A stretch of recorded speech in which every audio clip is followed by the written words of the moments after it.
Faut-il encore faire confiance à l'ONU, l'Organisation des Nations Unies, dont le secrétaire général séjourne au Congo-Kinshasa? Il a commencé par l'est du pays pour chuter à Kinshasa. Faire confiance à l'ONU, faut-il encore le faire dans la pacification du pays, 20 ans après, avec tous les résultats qu'on a? On en parle avec Freddy Mulumba. Le Congo, c'est sa passion. Freddy Mulumba, bonjour. Bonjour, cher ami. Politologue, écrivain, journaliste, vous le restez. Au-delà de vos fonctions dormantes, voilà, vous êtes plus actif en tant que patriote. Directeur général adjoint du média public ou des médias publics, oui. La RTNC. Je pense que quand on est journaliste, on est chercheur, on a une identité, on ne peut pas la changer, quels que soient les titres qu'on peut avoir, quels que soient les statuts. Donc, on meurt journaliste, on ne meurt jamais directeur général adjoint. Tout à fait. Pierre Peillon, qui nous a quittés aussi en France, chercheur, journaliste, d'investigation, il est mort journaliste. Oui, je pense que Peillon a fait du bon travail. Mais il a laissé beaucoup d'ouvrages, beaucoup de réalités. Beaucoup de révélations aussi. Révélations, on laissera l'histoire, les historiens faire leur travail, parce que il faut dire, quand on fait ce travail d'investigation, tout n'est pas propre, hein, tout n'est pas clair. Ce sont les historiens qui viendront voir tout ce qui est écrit, qu'est-ce qui est vrai, qu'est-ce qui est faux. Et par moments, ces investigations sont commandées. Oui, c'est normal. C'est un métier qui est ami flic, ami intellectuel. Oui. Heureusement, nous, on n'est pas des flics. On peut l'être pour le pays. Mais voilà, Brackman, ce qu'on ne comprend pas, elle est aussi dans les investigations, mais elle prend les couleurs de l'environnement où par moment elle se retrouve. Son jeu n'est pas clair. Non, je pense que... Quand elle bouffe avec vous, on sent que ce ressort de votre vie, elle vous colle un adjectif épithète. Dinosaure, on se souvient de Mobutu. Et pourtant, elle a bouffé avec Mobutu pendant de longs moments. Je pense que ce qui est beaucoup plus intéressant dans ce que Colette Brackman écrit, c'est peut-être ce que les Congolais ne connaissent pas. Il y a beaucoup de choses qui se passent en Belgique, en Occident. Les Congolais sont distraits. Donc, elle a la capacité de révéler toutes ces informations. Et je pense que ceux qui pourront venir après nous réécrire notre histoire feront aussi appel à ce que Brackman a écrit pour essayer un peu de tamiser et prendre ce qui est bon. D'accord. Alors, Freddy Mulumba, Guterres en RDC, il a commencé par Goma. Qu'est-ce que ça vous inspire comme commentaire quand on sait que l'ONU a fait plus de 20 ans ici, avec les armées du monde, mais incapable d'éradiquer les groupes armés avec toute la logistique et des milliards qui sont dépensés. Finalement, là, une visite qui redonne de l'espoir dans la lutte contre les groupes armés. C'est une naïveté de la part des Congolais. L'histoire de notre pays, tout comme l'histoire d'autres pays tels que l'Angola, peuvent nous permettre de comprendre quelle est la véritable face des Nations Unies. Commençons par d'abord d'une manière générale. Aujourd'hui, on dit l'ONU. L'ONU n'est plus l'ONU des peuples. L'ONU est infiltrée par les multinationales, par des acteurs non étatiques, par des ONG. Donc la décision qui se passe à l'ONU n'est plus encore une décision neutre. Tout est orienté par ceux qui ont l'argent, par le néolibéralisme. C'est ça l'ONU aujourd'hui. Malheureusement à Kinshasa, les gens sont encore naïfs. Et je recommande à certains qui ont toujours des doutes de lire Suzanne Georges. Ceux qui sont les milieux intellectuels les connaissent bien. Suzanne Georges a publié un ouvrage en 2000. Je regarde. En 2014, intitulé Les usurpateurs. Comment les entreprises transnationales prennent le pouvoir.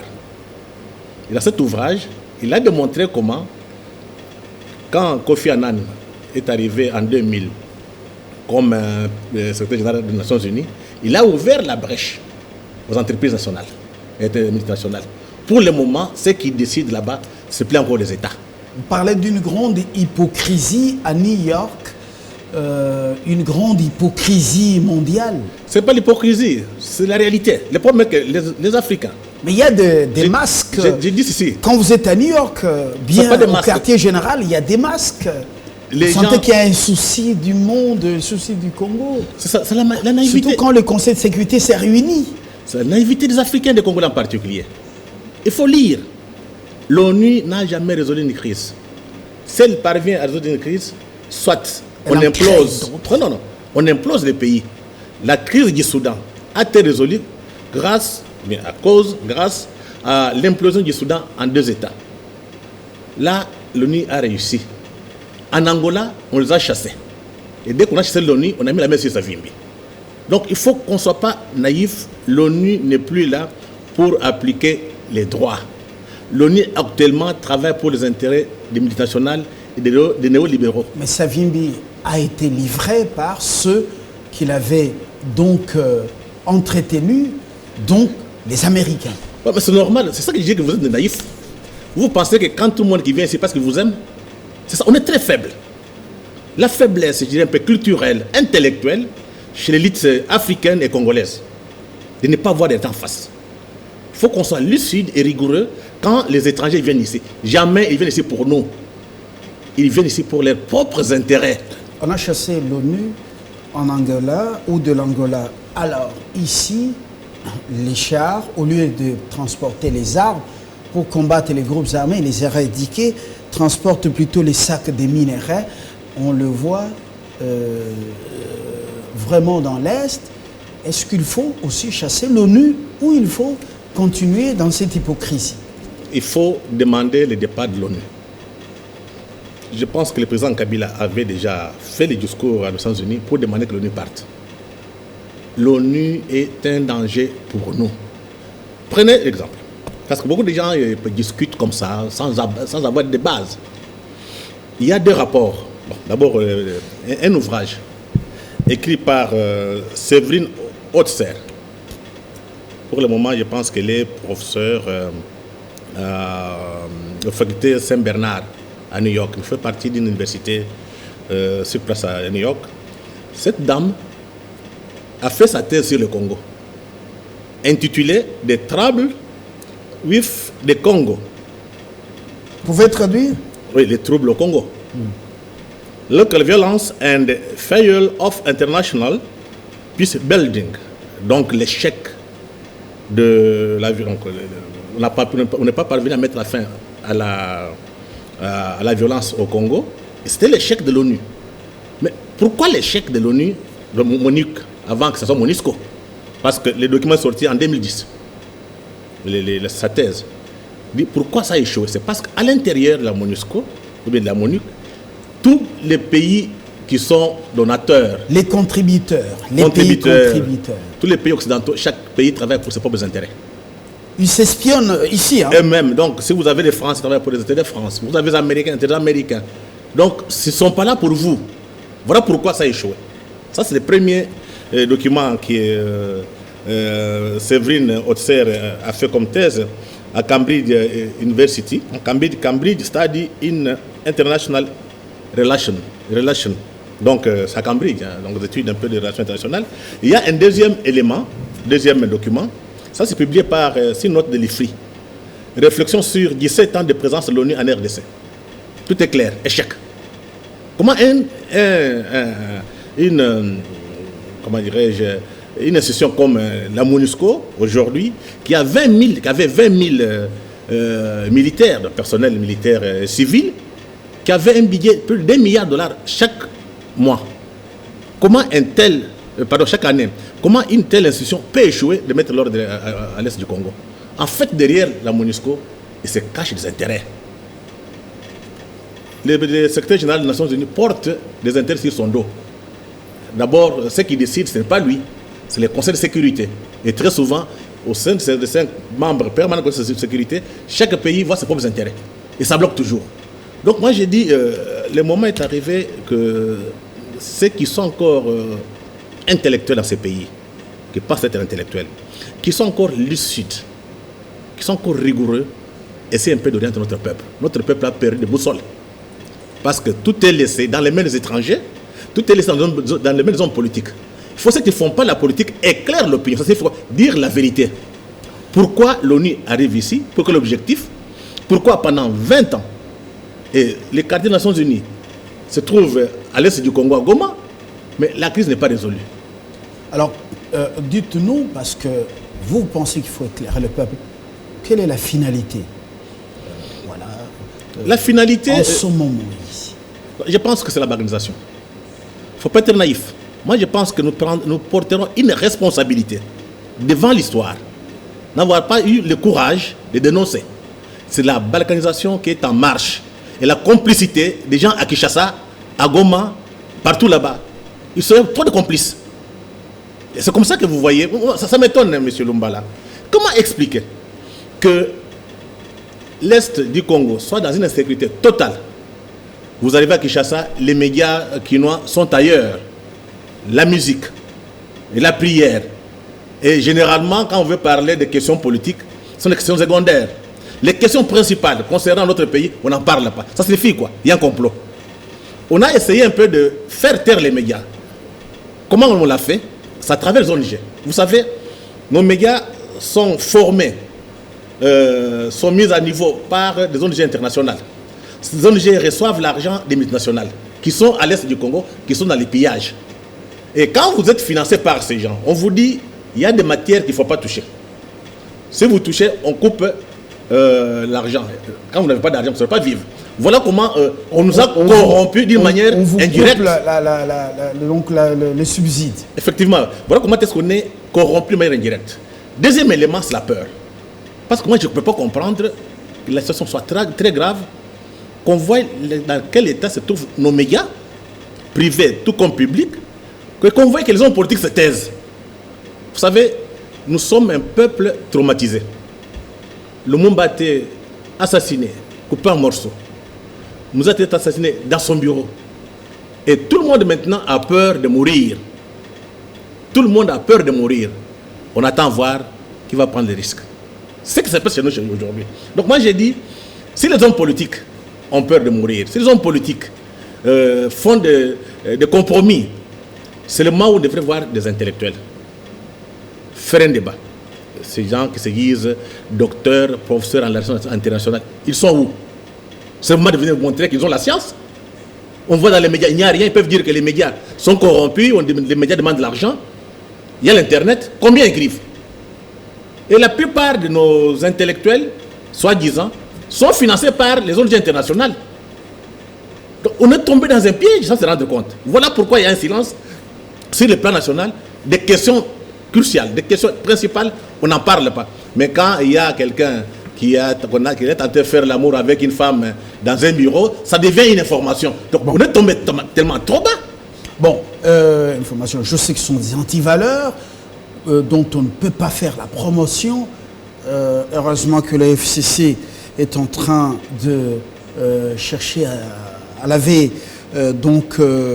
comment on appelle, à remettre les choses sur les rails, pour que Matubwana et son vice-gouverneur puissent aller se reposer. Parce qu'ils ne méritent pas d'être là. Est-ce que c'est important? Non, je dis, ils ne méritent pas d'être là. Non, non, moi, ce que je trouve anormal. Ils ne méritent pas d'être là pour... C'est une parenthèse. Non, non, non. Oui. L'histoire anormale, c'est l'importance qu'on donne à des formations, à des informations inutiles. Ce qu'on appelle en matière de communication une diversion. On crée des diversions sur de faux débats et l'essentiel est à côté. Voilà, et on est arrivé à faire ça pendant plusieurs années. Il faut dire ceux qui comprennent, savent, parmi les journalistes. Et quand je dis qu'il n'y a pas de professionnels ici, parce que quand on est professionnel, on doit savoir ce qu'il y a à l'école de journalisme. Il faut comment classifier, hiérarchiser les informations. Qu'est-ce qui est important? Qu'est-ce qui n'est pas important?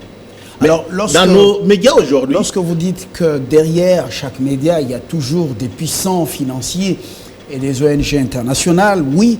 Alors quand on apporte l'argent, eh bien, c'est vous qui êtes servi. Vous savez, il y a ce de la plus belle manière. Vous savez, ce que j'ai dit, un problème. Vous voulez qu'on choisisse le meilleur angle alors qu'il les donateurs proposent ou bien imposent un autre angle. Mais pourquoi vous prenez cet argent? C'est la question. Êtes-vous conscient? Voilà les drames, l'absence d'identité, l'absence de personnalité.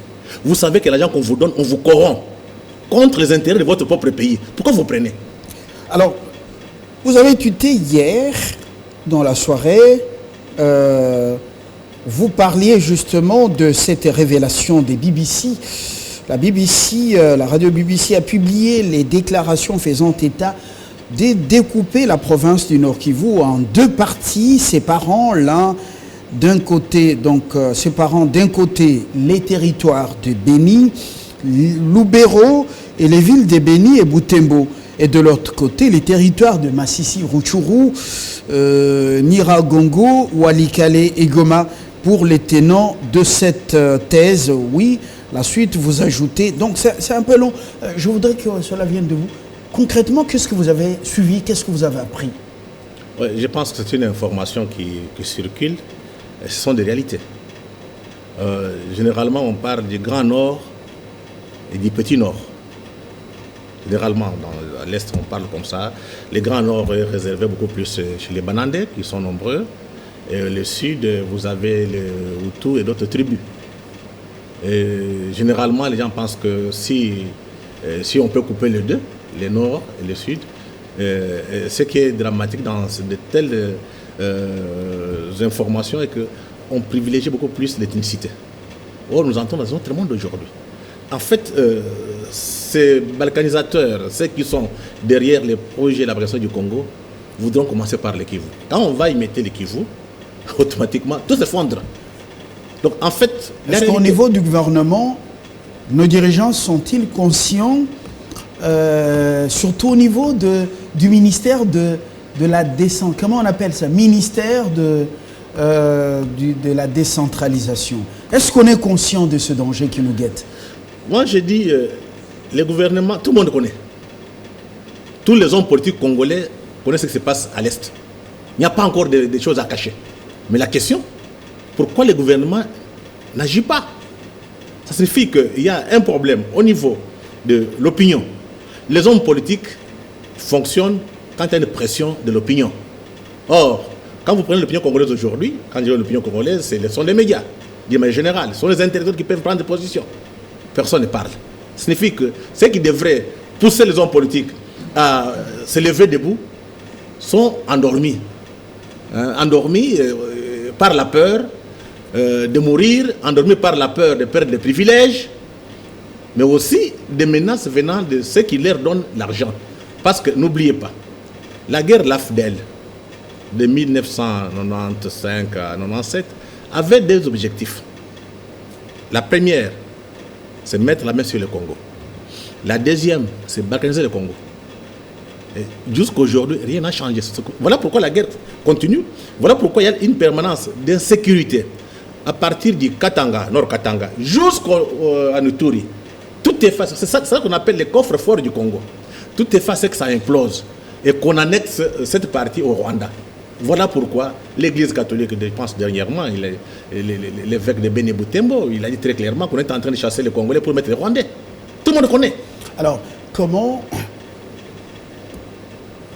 voilà, ces commanditaires, oui. Les commanditaires de ce plan et voilà, tous ces pionniers de Rutshuru, pourront-ils imposer aux Congolais un tel schéma de fragmenter encore le Nord Kivu?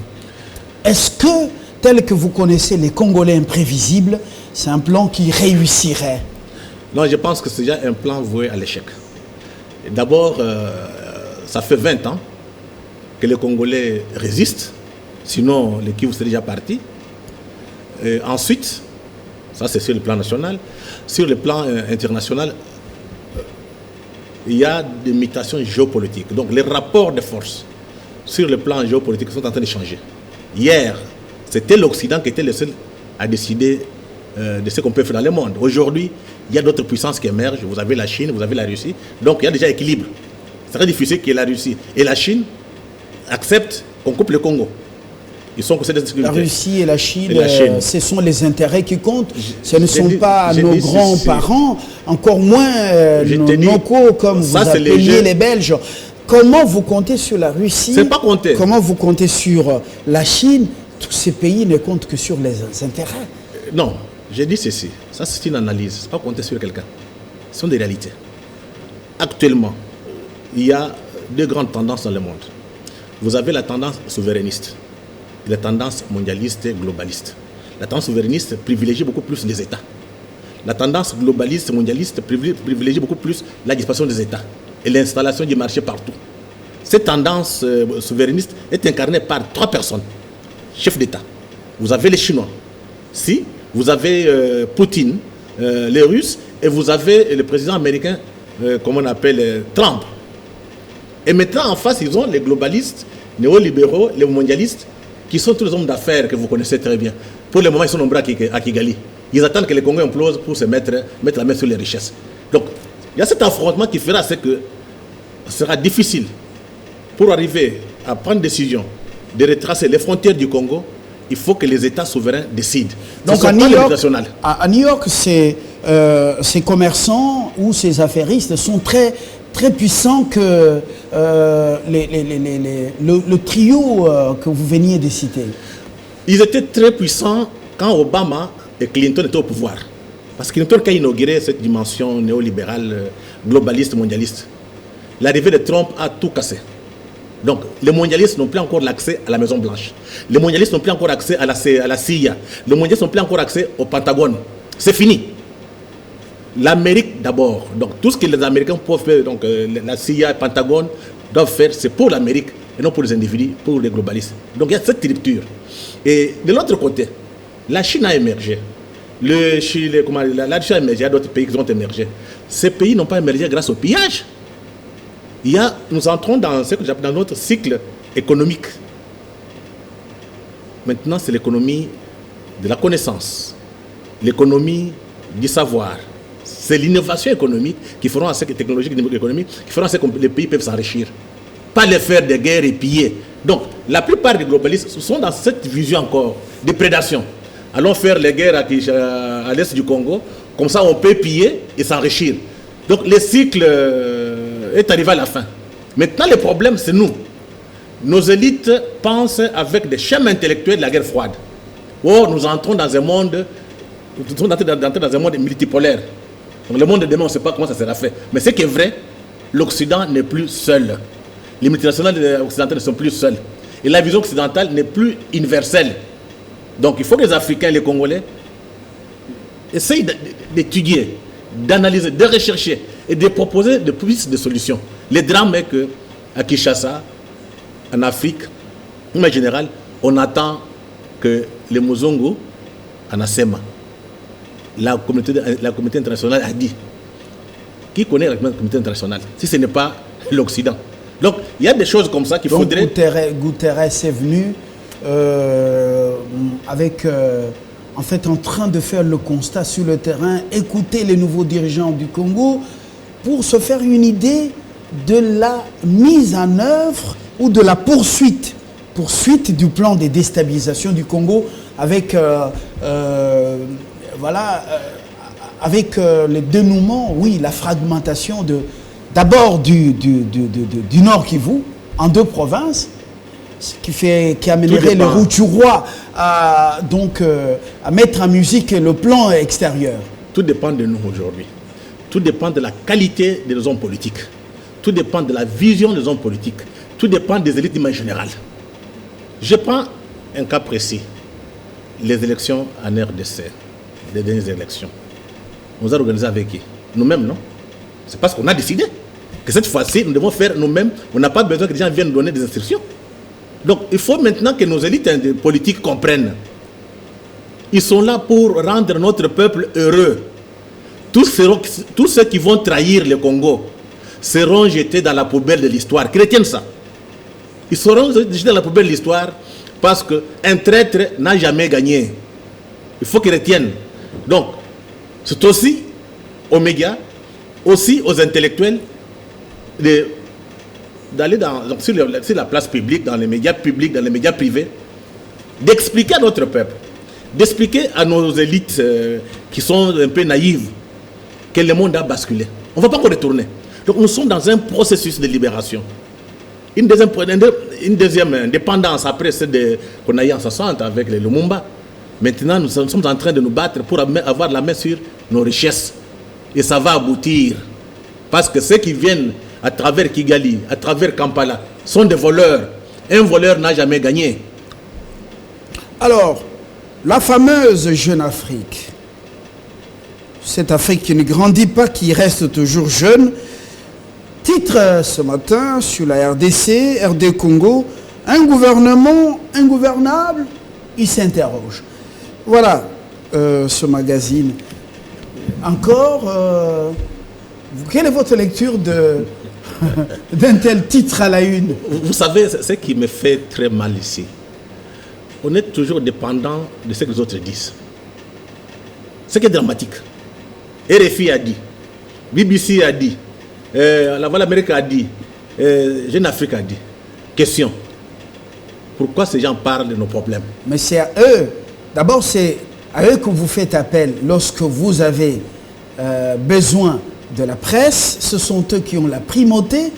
C'est à eux que vous accordez des plus grandes et longues interviews. Et ce sont eux qui tirent sur vous en vous insultant.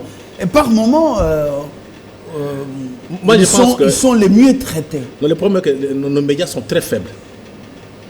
Il n'y a pas de médias ici qui peuvent affronter des grands médias occidentaux. Or, les médias, c'est un instrument, l'information, c'est un instrument de puissance. Aujourd'hui, si vous voulez gagner la guerre, il faut la guerre médiatique. Est-ce qu'à Kinshasa, en Afrique, les gens pensent? Je ne pense pas, parce que je passe tout mon temps à regarder toutes les télévisions publiques du Rwanda, du Burundi, la Côte d'Ivoire, le Cameroun, la nôtre, donc notre télévision, sauf les télévisions arabes qui sont au-dessus. Mais les choses sont les mêmes, même en Guinée. Je ne sais pas si nos hommes politiques se rendent compte qu'ici on réfléchit comme si on était encore au Moyen-Âge européen. Des grandes questions d'imitation géopolitique, on n'en parle même pas. On est dans tel parti a dit, des gens dansent, on fait des cadeaux. Mais qu'est-ce qui se passe? Où sont les éclaireurs de cette société? C'est pas normal. On vous dit que le monde est en train de brûler. On vous dit qu'on est en train de préparer, les grandes puissances préparent la guerre. Donc vous venez en Afrique, tout le monde danse. On fait des cadeaux. Le président est debout. Le président fait des, comment on appelle ici, je vois un président africain, chaque fois, avant qu'on ouvre son journal, pardon, la radio, on prie. Non.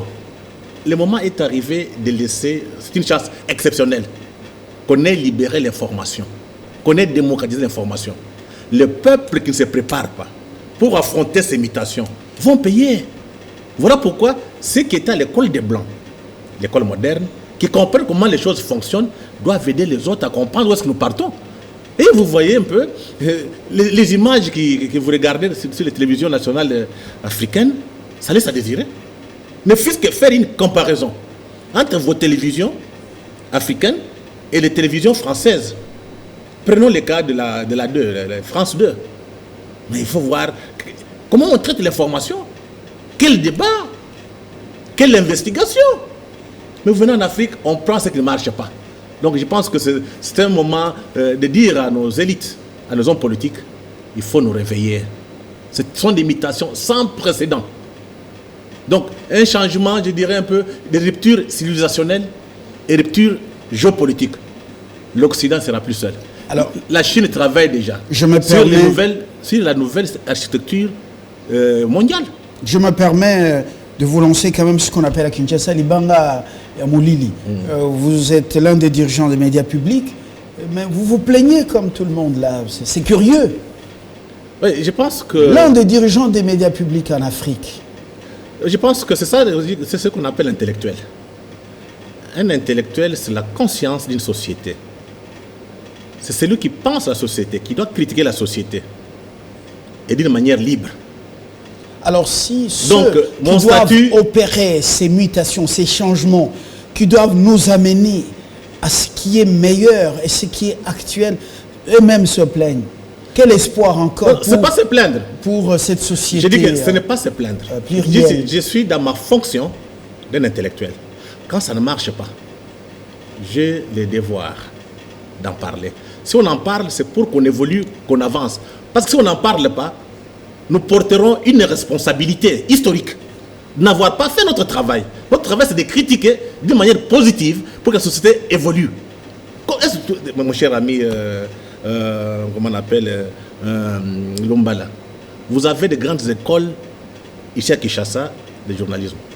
Vous avez une FASIC, vous avez la faculté catholique, vous avez faculté... Le département de la communication, de l'information, c'est de sciences de l'information et de la communication, c'est pratiquement dans toutes les universités aujourd'hui, publiques tout comme privées. Est-ce que vous avez vu les intellectuels, je dis quand les intellectuels, pas ceux qui ont ramassé le diplôme, donc les intellectuels parler de cette question. C'est le moment où les spécialistes devraient voir est-ce que les médias que nous avons répondent à nos réalités. Est-ce que les médias que nous avons défendent nos intérêts? Est-ce que les médias que nous avons défendent la culture congolaise et africaine? Rien. Pourquoi? La peur de perdre des privilèges. Et quand on est financé par une ONG internationale qui préfère que notre population soit dans l'ignorance, tu n'as pas intérêt à le faire. Donc voilà pourquoi, quand on est intellectuel, il faut avoir le courage de le dire.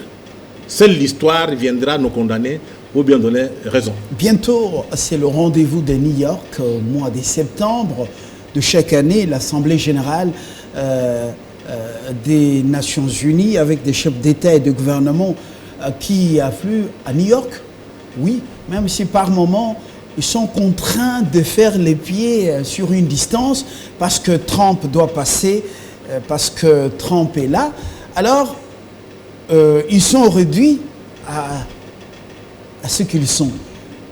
Est-ce que les dirigeants actuels du Congo seront-ils à mesure ou auront-ils le courage de demander le départ définitif de la MONUSCO de notre territoire? Ou ça va être, voilà...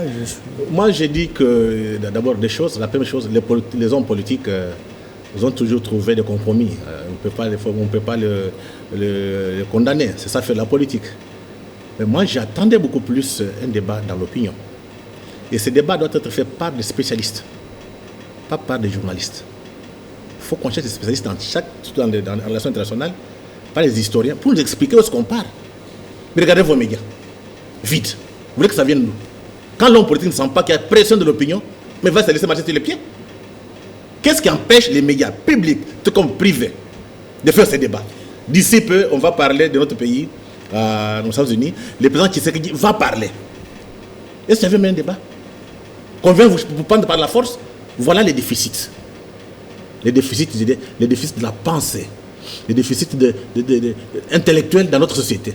Donc, je pense que mon passage ici, c'est pour demander aux journalistes d'inviter les spécialistes, comme le président Tshisekedi va voyager, qu'il y ait un débat.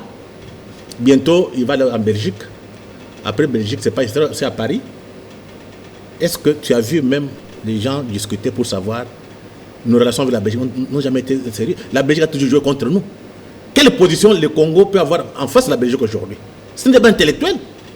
Mais malheureusement, beaucoup ont peur de ne pas voir les visas. Tu vois, on est réduit à néant. Alors, on a peur, on dit si je pars comme ça, est-ce qu'il y aura les visas? Est-ce que le visa, pour aller, il laisse les sous? Parce qu'il n'y en a pas là-bas. Alors, est-ce qu'on est condamné absolument à vivre de la même manière avec les sous-traitants belges? Non, je viens de dire ici que le monde a basculé. C'est terminé. Est-ce que nous, on est condamnés? Nous ne sommes pas condamnés de vivre de la même manière? Donc, c'est dans notre hypocrisie habituelle. Non, ce n'est pas l'hypocrisie. Vous êtes en face des élites congolaises aliénées, des Mouzou Wanasema. Ça, le fond du problème ici. J'étais en Chine. Je discute avec quelques membres du Parti communiste chinois. Je leur pose la question. Maintenant, vous partez vous entendre avec les Européens pour venir nous recoloniser. C'est responsable, ce n'est pas notre faute. Nous voulons vous aider. Mais curieusement, vous dites non, avant de venir au Congo, passez par la Belgique. Oh, la Belgique a l'expertise, passez par la France. À qui la faute? Nos élites sont aliénés. Donc le problème, c'est nous. Il faut que nous dites, ouvre les yeux. Et quand vous voulez négocier des histoires, c'est d'abord les intérêts du pays. Pas les dire non, moi je suis pro-belge, je suis pro-français, ça n'a pas de sens.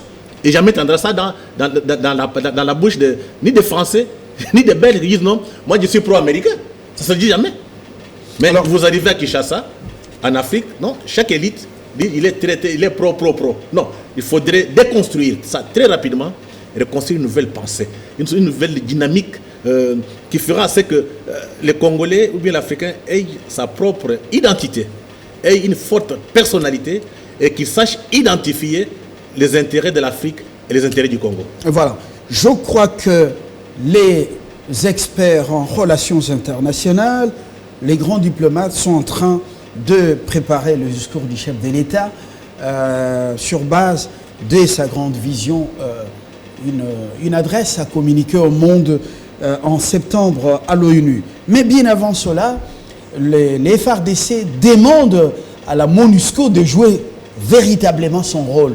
Qu'est-ce que cela vous inspire comme commentaire? Parce que les FARDC opèrent avec une méfiance la MONUSCO totale. Je pense que quand on avait créé la brigade là où il y avait trois brigade intégrée. Spéciale. Mais ce n'était pas facile. Parce qu'on voulait que les pays africains contrôlent cette brigade. On n'a pas accepté. On a fait partie du moyen pour que l'ONU contrôle. Donc si les Africains contrôlent ce qui se passe à l'Est, ceux qui sont habitués à venir vendre des armes, à venir piller le Congo, n'auront pas de possibilité. Voilà pourquoi les FARDC... Parce que nous-mêmes, on peut terminer cette guerre. Mais qu'est-ce qui se passe? Les mêmes gens de la MONUSCO qui sont avec nous là, c'est qui donnent des informations aux ennemis. Qui ne connaît pas ça? C'est une vérité. Effectivement. Alors, une consoeur... Mais imaginez-vous. Une consoeur a mené des investigations dans le Grand Nord. Elle a fait plus de mois sur place. Elle nous a dit sur ce plateau qu'une réunion du Conseil de sécurité locale, avant même qu'elle ne se termine, avec des résolutions contre les groupes armés, surtout les ADF sont au courant 1 heure ou 2 heures avant la fin de la réunion du Conseil de sécurité locale. Alors quel est le problème? Non, honnêtement. Une réunion à laquelle participent également les responsables de la MONUSCO. C'est ça. Donc ces gens-là jouent le double jeu parce qu'ils ne sont pas ici venus, ils sont pas venus ici pour vous. C'est que moi, on est tellement naïf. Comment voulez-vous que des étrangers viennent mourir pour vous, pour votre indépendance, pour votre liberté? On ne comprend rien. C'est quand vous êtes capable de mourir pour votre indépendance, pour votre liberté, on va vous respecter. Imaginez-vous, il y a quelque temps, pendant cette période où il y avait un froid entre la MONUSCO et les FARDC, on avait refusé que les FARDC soient accompagnés par la MONUSCO sur le terrain. Mais quand les FARDC partaient seuls, on gagnait. Mais quand on était avec la MONUSCO, on perdait. Parce que non Kunda, non job. S'il n'y a pas la guerre, ils vont vivre où? Imaginez-vous 1 milliard chaque an. Dans 1 milliard là, il y a combien d'entreprises qui vivent en Occident? Il y a combien de fonctionnaires qui vivent en Occident? Alors, donc la fin de la guerre à l'est du Congo finira peut-être à mettre certaines économies en difficulté. Donc alors, voilà pourquoi ils entretiennent cette guerre permanente. Pourquoi la MONUSCO ferme un peu les yeux sur ces preuves évidentes, les sacs de minerais coltan principalement à bord des chars? Comment ils peuvent fermer les yeux? Non, mais ça passe inaperçu. Non, demandez. On n'en parle même pas. Il n'y a pas de condamnation. Je pense qu'il n'y a pas seulement que les minerais. Il y a eu aussi des viols. Des casques qui ont violé des gens, mais jamais un procès. C'est le problème. Comment est-ce qu'on peut accepter de telles troupes sur notre propre territoire? Pour faire plaisir? Voilà l'importance des intellectuels. Est-ce que le problème n'est pas au niveau de l'ONU la procédure judiciaire concernant les casques bleus qui se seraient rendus coupables des viols, des cas de viols, mais non la responsabilité des États contributeurs dans la poursuite de leurs citoyens? Tu es encore dans la morale. Là, ce sont des intérêts. Il n'y a pas de morale. Hein. C'est notre naïveté. Nous pensons qu'il y a des règles, il y a la justice. Ça n'existe pas. Si la justice existait, ça fait 8 millions de Congolais qui sont morts. Bien identifiés. On a identifié toutes les entreprises qui pillent au Congo. Il y a eu un procès. Mais comment on peut être naïf jusqu'à ce niveau d'éclairer ces gens-là? Je dis, notre problème, c'est nous. Et tant qu'on n'a pas compris, on va nous faire esclaves ici.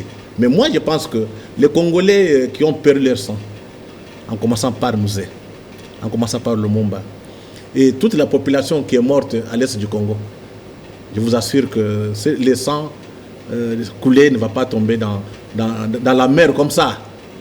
Je pense que ces sangs permettront aux futures générations de prendre les choses en main. Alors, si aujourd'hui, notre génération est corrompue, notre génération est aliénée, mais je ne pense pas que nos enfants vont accepter que cette situation perdure.